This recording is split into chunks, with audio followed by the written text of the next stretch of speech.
தமிழ்நாட்டோட வெற்றி கதைக்கு இன்னொரு பக்கம் இருக்கு. அதுதான் டூரிசம். உள்நாட்டுல இருந்தும் சரி, வெளிநாட்டுல இருந்தும் சரி, இங்க வர்ற சுற்றுலா பயணிகளோட எண்ணிக்கை ரொம்ப அதிகம். அதுக்கு காரணம் நம்ம கோயில், நம்ம வரலாற்று சின்னங்கள் மட்டுமில்ல, நல்ல ரோடு வசதி, பாதுகாப்பு, நம்ம மக்களோட உபசரிப்பு, இது எல்லாமே ஒரு பெரிய காரணம். அதே மாதிரி இப்ப கொண்டு வந்த சில நல்ல திட்டங்கள் மக்களோட வாழ்க்கையில நேரடியா ஒரு மாற்றத்தை கொண்டு வருது. உதாரணத்துக்கு மகளிருக்கான இலவச பஸ் பயணம். இது அவங்களோட பொருளாதாரத்துல எவ்வளவு பெரிய உதவியா இருக்கு. அப்புறம் புதுமை பெண் திட்டம்.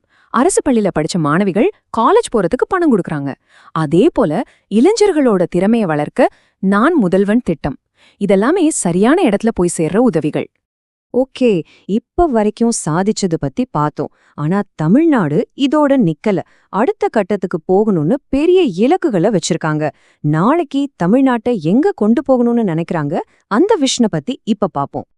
இந்த நம்பரை பாருங்க, 10 லட்சம்.